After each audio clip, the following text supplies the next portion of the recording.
yung buong pamilya na pinatay namin, hindi yun kay Bersabal. Kanino yon? That is the Patasaha family. Oo.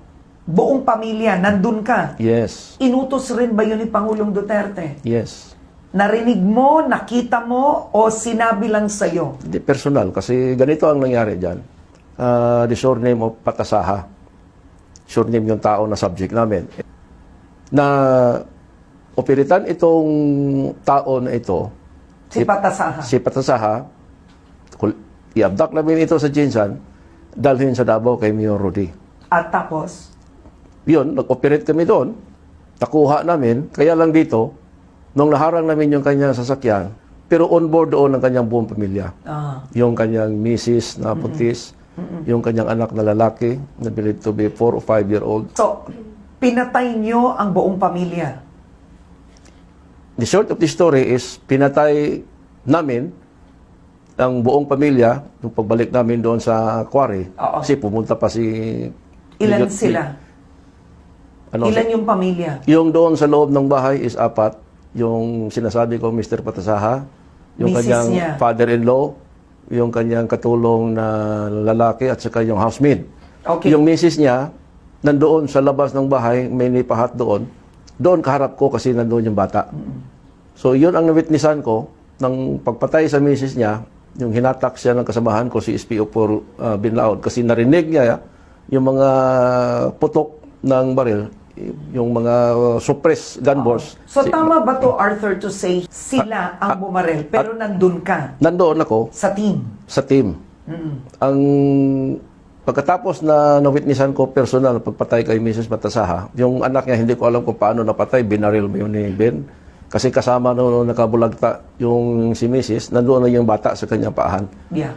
Nung hinatak na yung mga patay sa loob ng bahay, is nakita ko na hinatak na yung 4 na patay, and then yung sa isip ko, the possible shooter is si SPO3 Teodoro Pagidopon kasi siyang may dala ng baril. Now, Yung pagpatay namin, parang hindi sila naniniwala. O, talagang totoo naman, kaya ako naman ang gumawa. O, bakit man hindi ako pumupunta ba ako ng sino bang taong pumupunta sa Senado magpapabitay ka?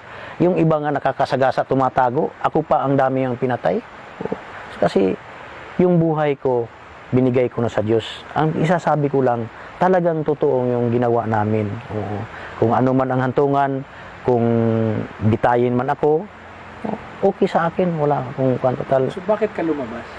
Lumabas ako sir, nagkukonsensya na ako, ang dami na namamatay sa Davao.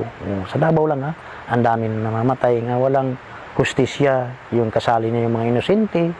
Katulad nung 3 binata, nga mga dalaga nga babae, 17,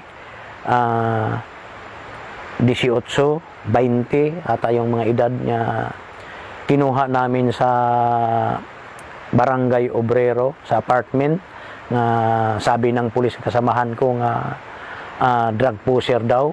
So ako ang pumasok ng kwarto, wala akong nakita miski isa. Tapos kinarga namin sa aming service ng FX, pagkatapos piniringan, pagkatapos doon namin dinala sa San Rafael Village. Ang masaklap yun sir, kay ginalaw pa ng mga pulis.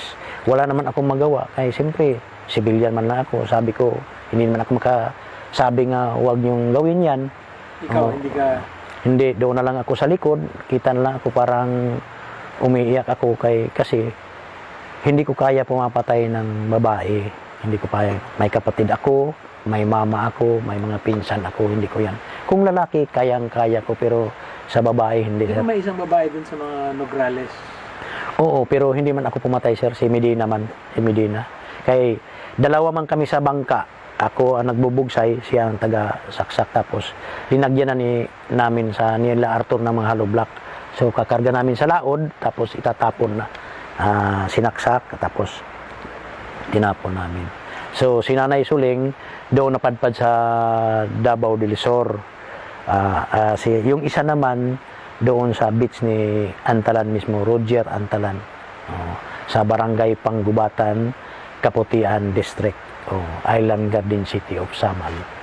Itong cardboard na ito, ginagawa namin yan, yung karton. Kung puser ka, puser lang. Kung hold upper ka, yan lang ang nilalagay. Hindi katulad dito sa Maynila nga huwag niyo akong tularin, puser ako pinahaba, di ba?